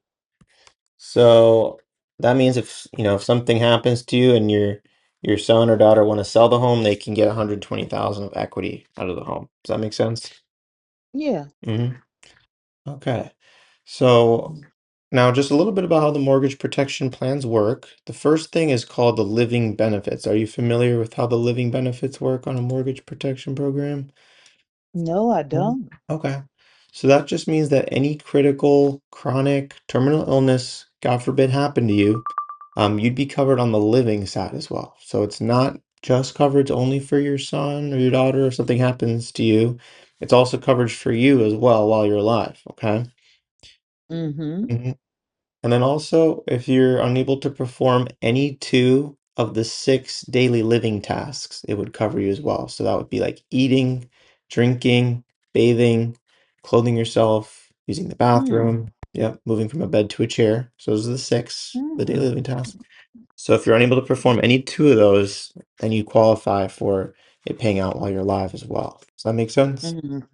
Okay, perfect. Okay, yeah. The insurance would pay out if I had any seven of those disabilities. Any two of the six. Yeah, yeah. You have to have at Any least two of two. the six. Yeah, at least Okay. two. Or if you got a heart Okay. attack, cancer, or stroke, so also chronic, critical, terminal as well. Okay. Okay. All right. And now the next part is called the cash value. Are you familiar with how the cash value works on the mortgage No, protection? I don't. Okay. Mm-mm. So that just means that that premium that you pay every month on the policy, it goes into like a savings account. Kind of, it's called the cash value. So God willing, let's say, 10, 15 years goes by and you pay off the mortgage, you can get that money that you paid in back and it acts as like a savings account, retirement account. You can use it for whatever you like if you don't need the coverage anymore. Or Mm-hmm. yeah, you can use it to pay off the mortgage early if you want to take it out a couple of years before the mortgage is paid off too. Several Mm. things you can do with it. And then lastly, you can keep it your whole life. If you decide even after the mortgage is paid off, you want to keep the coverage forever and make sure it pays out whenever you do pass away. As long as you keep paying the Mm-hmm. premium, it'll always, the premium's never going to go up on you. Your coverage is Mm-hmm. never going to Good. decrease. It'll always be locked in. And Okay. yeah, and the coverage will never expire. So you'll have it for your whole life Okay. if you'd like it to. Okay. All right. Okay. So that's basically how the coverage works. Now I'm gonna go pull up some options for you. It should take me about a minute or two for our system to pull up a few different options. Now, Okay. there are three different levels. There's the bronze level. Those are usually options between like 50 to 100 bucks a month. Then there's the silver level. Those are about 100 to 200 bucks a month. And then the gold one, those are about 200 to 300 bucks a month. I know you said 300, 400 is too much. Don't worry, none of the options would even go up that high. But out of Mm-hmm. those, the bronze, silver, gold, what do you think is probably going to be your price range? Would you say the one what? There's bronze was 50 to 100 bucks a month options. There's the silver options, which are between 100 to 200, and then the gold, which are between 200 to 300 bucks a month. I probably could do the bronze. Bronze, okay. So I'll pull up three different bronze options for you and you can figure out what's going to be best for you. Just go ahead and Mm-hmm. grab a pen and paper, and I'll be Mm-hmm. right back with those options for you, okay? Give me about a Okay, minute or thank two. you. Yeah, you're welcome. Be right back. Mm-hmm. Mm-hmm. Alrighty. So I did just come back and did find some options for you. Do you have that pen and paper handy? You still there? Mm-hmm. All Sure. right, perfect. Now, these options are all subject to approval, so it does take about 1 to 5 days for the carrier to go through your medical record and approve you for one of the options here. So for now, you'll just let me know which one's most practical and affordable for you. And then when I Mm-hmm. call you back in a few days, after we submit for approval and we get an answer back, you can always increase it, you can decrease it, you can decide you don't want to do it at all, whatever you prefer. But for now, you just let me know what works best for you. Mm-hmm. That way we can see if we can get you approved. Now, these options are all called equity protection options because remember I told you it looks like you have about 120,000 of equity. Mm-hmm. Okay. Now, if you want to write down equity protection on your paper at the top, Okay, hold on. okay. Equity, spell it. EQITY. EQUITY. E Q I E Q I what? EQUITY. Got you. There you go. Equity. Protection. Okay, got you. Okay. Now, Mhm. correct me if I'm wrong, but um, I'm assuming, God forbid, something happened to you yesterday. I don't want to say any, I don't want to speak anything into existence, but God forbid something happened to you yesterday. I'm assuming, would it be pretty difficult for your son and daughter to pay your mortgage on top of their own bills? Would that be a fair assumption? Well, I have life insurance Oh, you that do. they will have. The one from the you still have it? Yeah, Oh, okay. That's great. Okay, and you don't pay anything for that every month, do you? yeah, Oh, you do. yeah. I pay $36 a month for my life insurance. Oh, they didn't give it to you for free, huh? What the No, they heck? didn't give it to me. They didn't give it to me for free when I worked. Oh my God. Okay. Well, how much? No, these businesses don't pay your life insurance. Dang. Okay. So how much cover how much Does coverage your do they not give you? pay for your life insurance? Come on. No, I pay for my own too. I don't know. I'm just joking. I'm good. Yeah, But yeah, how much coverage do you have through that? How much is that? that's around 3,500, 35,000. Oh, 35,000. Okay, that's really good. Okay.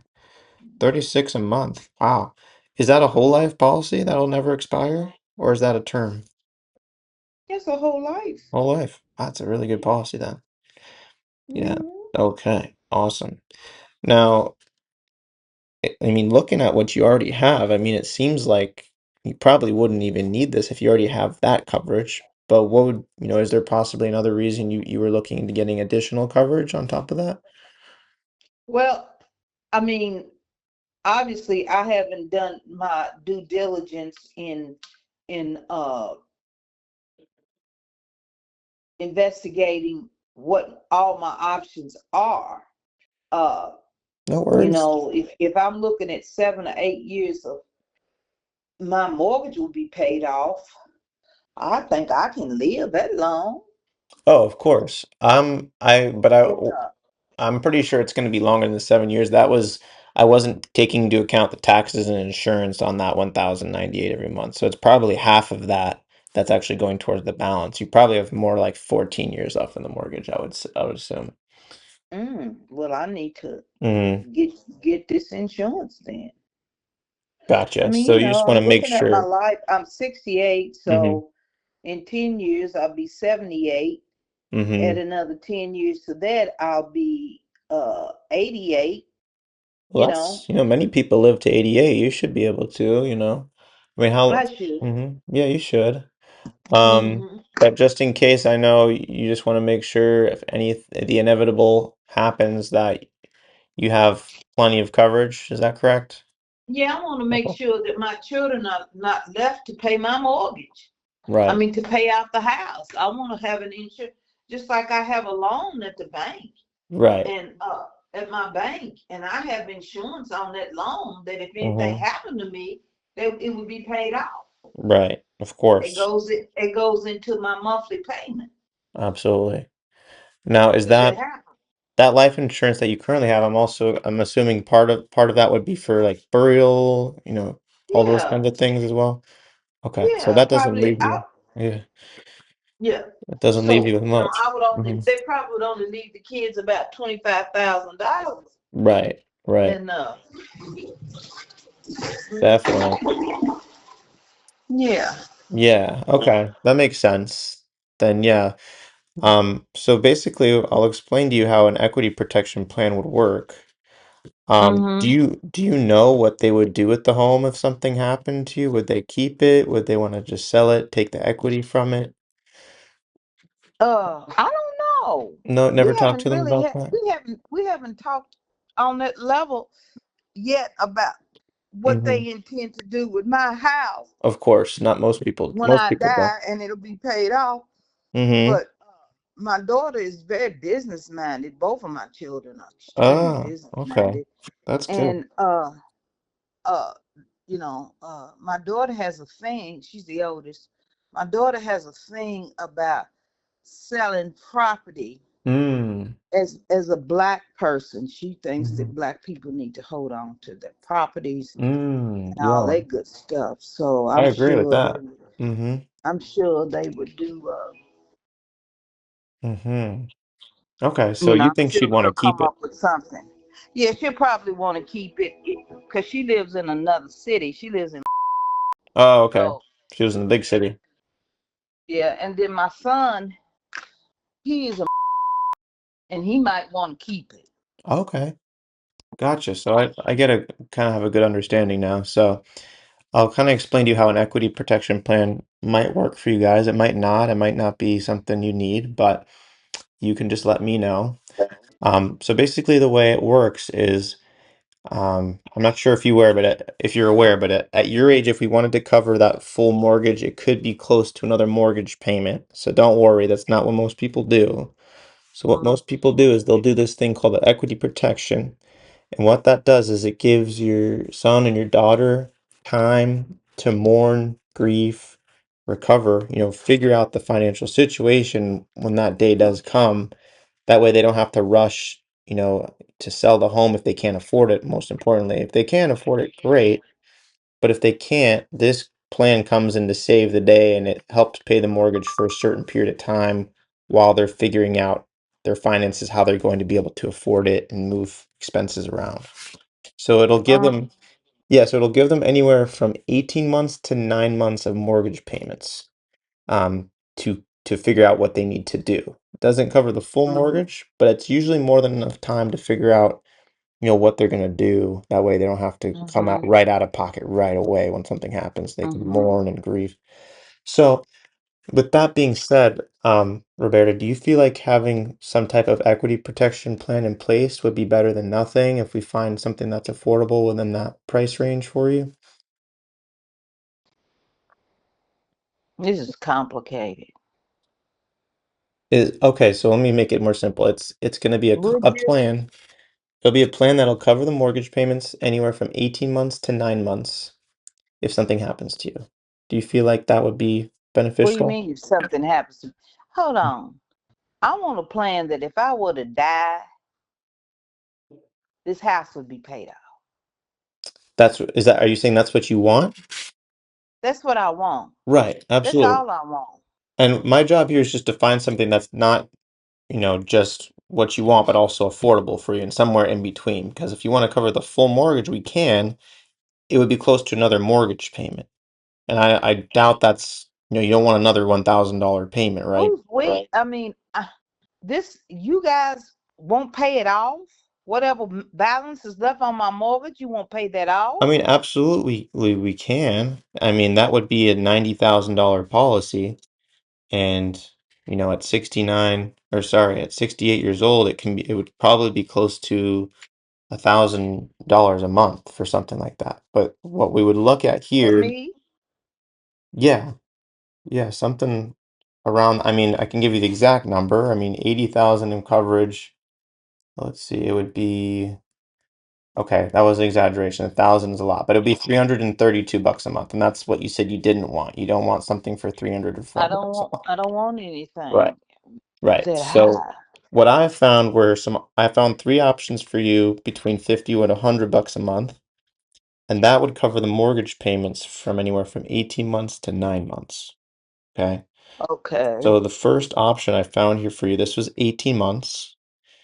And when I say 18 Okay. months, that doesn't mean 18 months passes and you don't have coverage anymore. This lasts your whole life. Like I said earlier, it never expires. The price will never go up on you. You'll have it forever. But if something does happen to you, it's going to pay out $20,000. So that's, 1,098 is your monthly payment of your mortgage. If you multiply that by 18, 18 months of that mortgage payment, that comes out to 20,000. So that's what that would be. And if something happens to you, your daughter and your son, they would get that $20,000 check tax free as a lump sum check paid out to them within 24 to 48 hours, that they can use to pay the mortgage for 18 months. So that's the top option. That would be 18 months for 100 bucks a month. The middle option, this one's for 75 bucks a month. So this would cover 15,000 of coverage. That's enough to cover the mortgage payments for 14 months. That's the middle option. And Mm-hmm. then these options all have the same living benefits, the same cash values. They're all good options. The budget option here, the bottom option, this is going to be for $50 a month. And this covers 10,000 of coverage, which is equivalent to 9 months of mortgage payments. Okay. So out of those three options, are any of them, would you think would be better than nothing, and would it be beneficial for you? Mm. I need to talk to my children about this Absolutely. So it would take before probably I make a one. decision of today because I need to talk to my children about Okay. Well, I know they want to keep the home. I know they don't want to sell it. So, No, no, they don't want to sell it. I just Mhm. need to talk to them. So I'll actually do you one better. So in my system here, I just ran this through all 50 A-rated carriers that are available here in the state of Kentucky. And this is by far, based on the benefits, what we're talking about, this is by far the best option for you to look at. This is with Aflac. So this is the cheapest A-rated carrier available to you in the state. So this is, as far as life insurance goes, this is the most amount of coverage you'll be able to get for between 50 to $100 a month. So do you What need, what you just said? What you just said? yeah, what I just said, those, 10,000, 15,000, 20,000 life insurance options is what I gave you. Those are all with Aflac. The duck, the Mm-hmm. quack quack, the Aflac. That's the Mm-hmm. Yeah, no, cheapest. that's right. Yeah, that's the cheapest carrier available to you in the state of Kentucky. Because I just searched through our entire system of all Mm-hmm. 50 A-rated carriers available to you in the state of Kentucky. Mm-hmm. So if you do want coverage at all, this is going to be the cheapest coverage you can get. That's A-rated. You don't want to be your C-rated carrier, obviously, because you want to know it's going to pay out, of course, if something happens. You don't want to be questioning. Absolutely. So what we can do is we can see if Affleck would even approve you at all. Because if they can't approve you at all, there's nothing even really to talk to your son or daughter about if you can't even get coverage. And it usually takes about 1 to 5 days to get approved with Aflac because they have to check your medical record. So, um, Mm. what most people do is they'll just start with the lowest option. We can always increase it once you're approved if you know for sure you want coverage. If you don't even know if you want coverage at all, then I can understand. But do you know for sure you want something? Not, you don't want nothing, I right? want something, Something. but Okay. I need to talk to because my son when he came from the military he did life insurance, Mm-hmm. whole life insurance and all that Yes. stuff.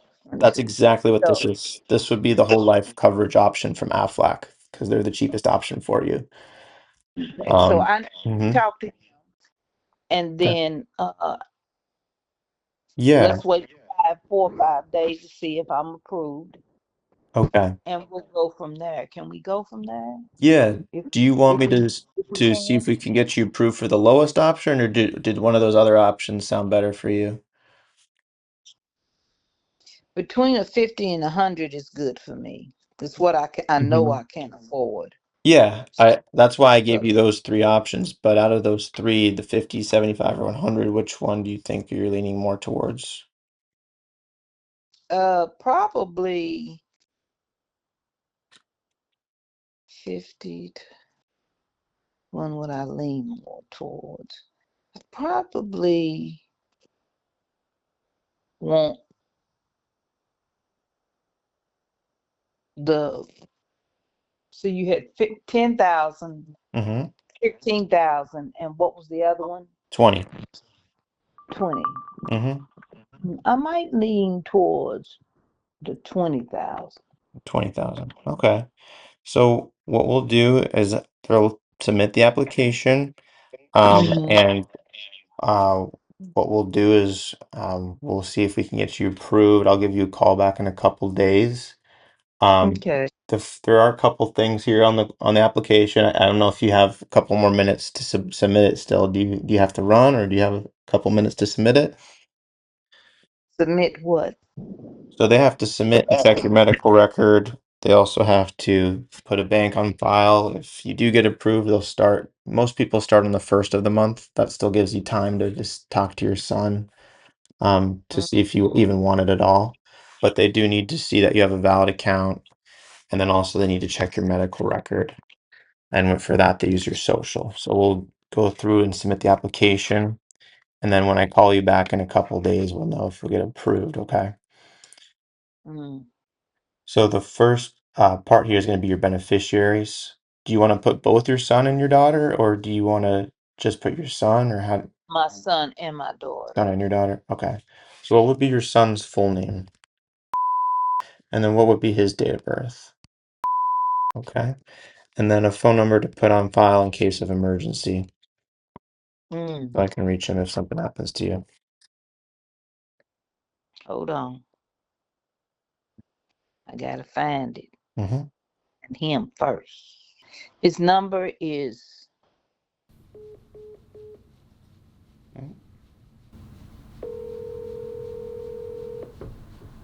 Did I lose you? We got disconnected, yeah. Did I lose you? For a second there, but I'm back. You didn't lose me forever. I was going to my favorites to get my son's number. Oh, okay. I understand. That's what I was trying to do. Here, hold on. Okay, no problem. Let me see if you let me do it again. It's 85. Okay. And then your daughter. Full name. My daughter, hold on. Okay. Find her. Well, And first, her crazy self. first her name. We don't need it. Her name Mhm. is Nina. Yes. Okay. And then confirm her date of birth. She was born. All right. And then whenever you're ready with her phone number. Yes. Okay, perfect. And then Aflac is going to confirm your identity. For that, they use your driver's license. Do you have that memorized? Do you have that on hand? What you can't? I can't memorize what's on my driver's license. I know, I'm the same way. I can't remember. Yeah. I can't remember what I had for breakfast. You like I'm a young girl. You got to talk to me like I'm a senior. You'd be surprised. I don't know my driver's license by heart, but you'd be surprised how many people do. Really? Yeah. I know, right? It's crazy. Is that a Kentucky driver's license? Yeah. Okay. Kentucky. Okay. And then whenever you're ready with Now, that. what do you need from there? The number. Whenever you're ready with the number on the driver's license. Okay. That's All right, so we got that. All right. And now what most people do is they usually have their payments set up if you're approved for the first of the month. Would that work, or do you have a different day of the month you prefer? the third Wednesday of the month. Third Wednesday? Okay. Yeah, so Aflac does do Social Security billing, so we can definitely set it up for third Wednesday. SSI, third Wednesday. All right, so if you are approved, the coverage won't start until June 19th. Are you okay with going that long without coverage? I mean, you went this long without coverage already, so that's fine, right? No, June is fine. June Lord is fine. will, I'm still here. All right. So third Wednesday, that would be June. So you have plenty of time there to decide if you want to increase or decrease or make any changes before then. But we'll have it set for that then, June 19th. And then is that going to be a checking or a savings? That would be tricky, but we're not there yet. No, I know we're not there yet. We have to submit the application though. All that information. What? Right. Yeah, we're not there yet. It won't charge you till June 19th if you're approved. Well, I haven't made up my mind if this is what I want to do. I understand that, but we don't even know if the carrier's going to take you yet. So we're going to submit an application That's right. first, and then we're going to. Okay. I want to let you know if you're approved in a couple days. But they won't charge you unless you say you want it. That's, of course, you can call me anytime. We can withdraw it anytime before June 19th. Does that make sense? Yeah, that makes a lot of sense. Okay. And now the check would be where you can find your information. It's something you give to strangers. It's a secure number. Do you have a check or bank statement to confirm the routing and account number on file? I have a check. Okay. And then who do you bank with? I bank with Federal Credit Union. Okay. So Federal Credit Union. We have them here on file as a partner bank. They actually have them on file with Aflac. Yes, they're showing their routing number here on file. It starts with. Do you have a check or bank statement to confirm if that's correct?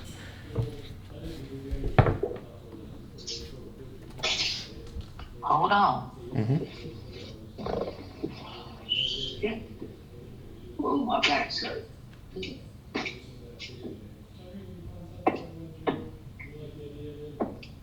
Go ahead, I have a check.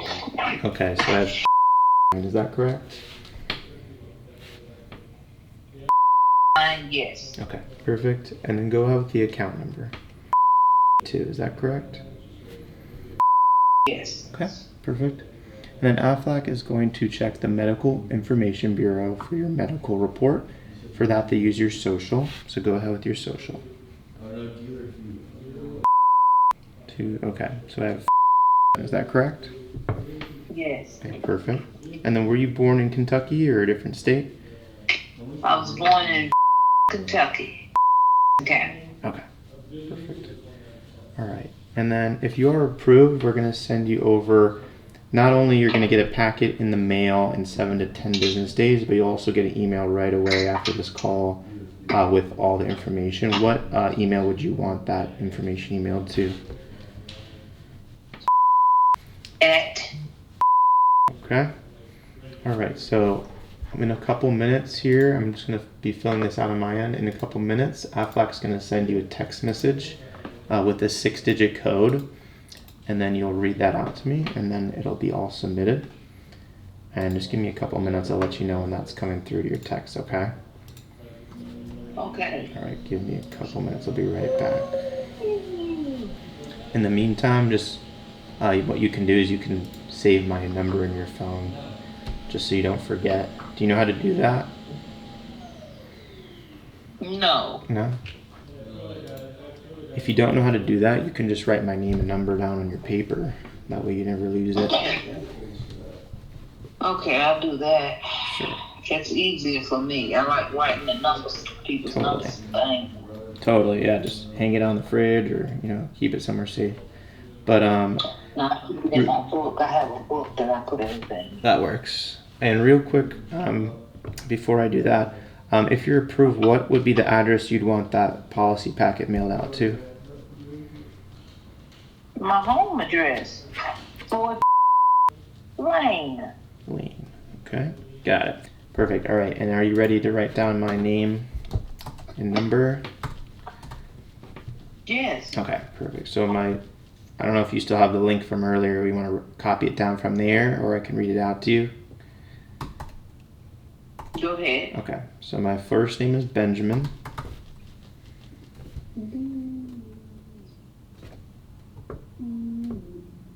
Okay. And then my last name is Hungarian for St. Paul. It's a little bit of a weird spelling. It's S as in Sam, Z as in zebra, E as in Edward, N as in Nancy, Okay.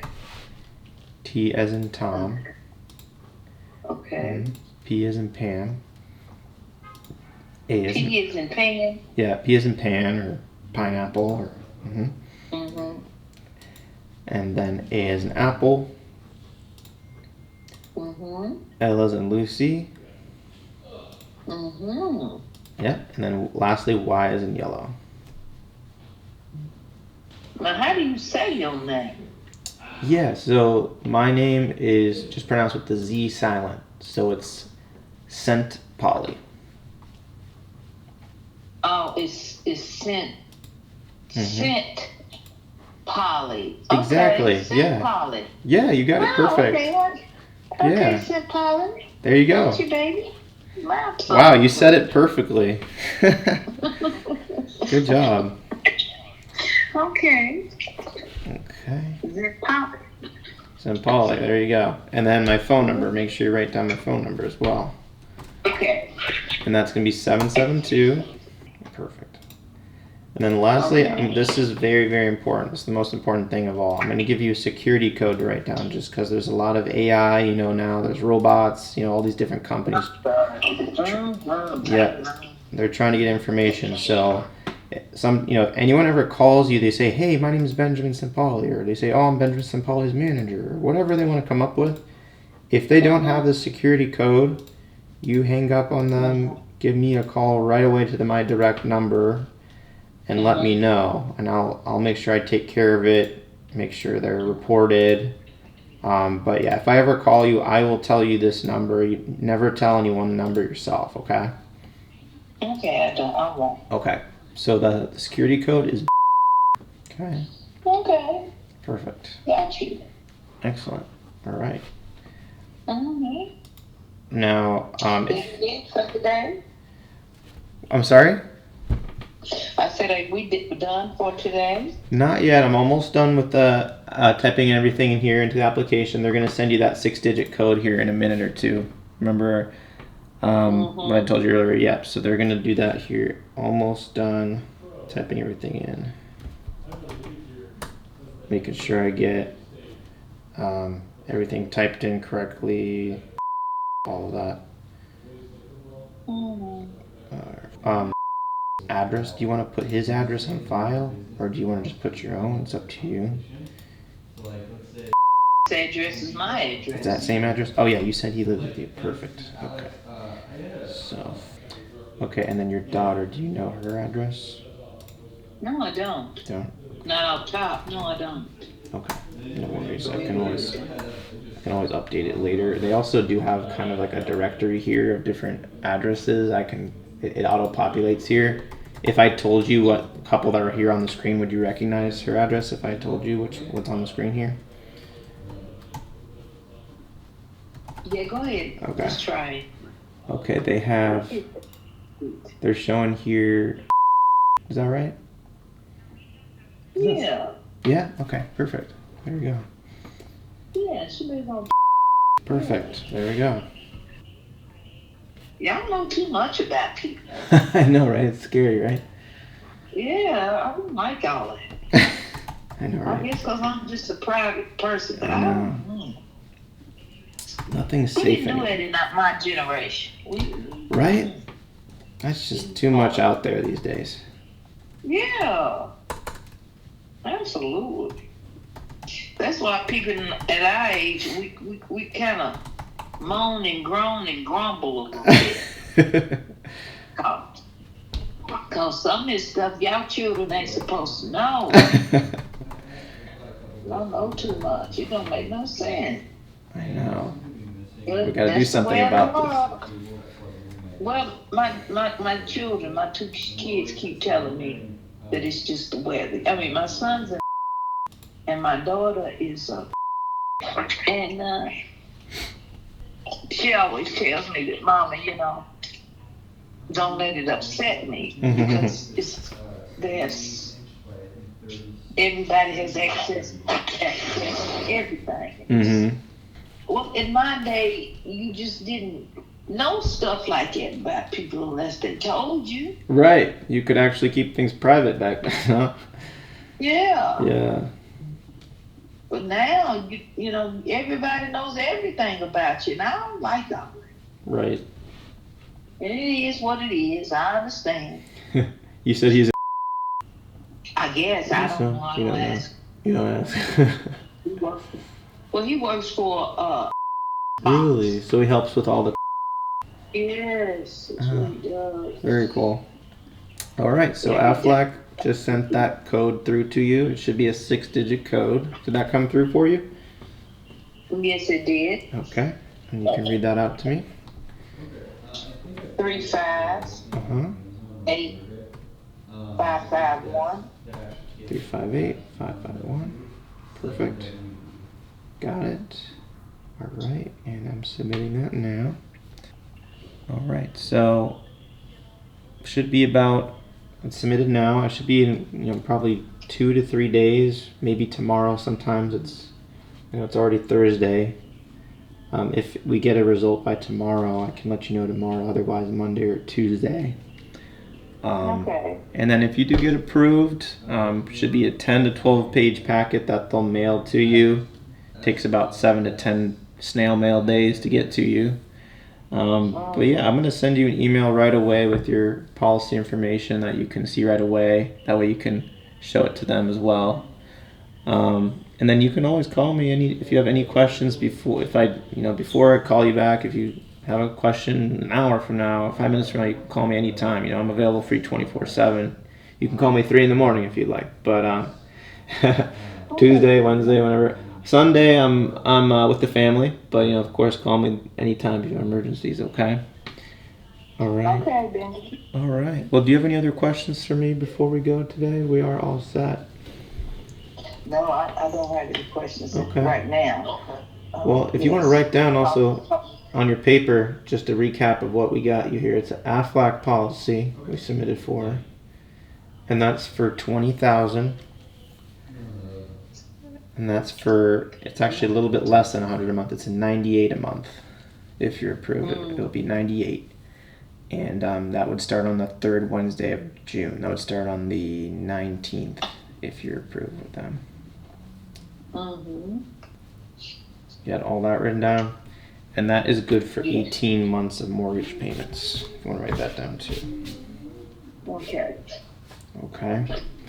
All right. Well, that would be all then. Do you have any other questions before we go?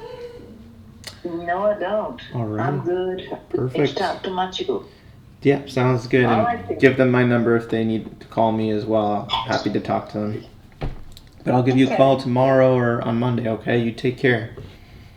All right, you too. All right. Bye, Thank you. Benjamin. Thank you. Bye. Mhm. Bye-bye. Bye.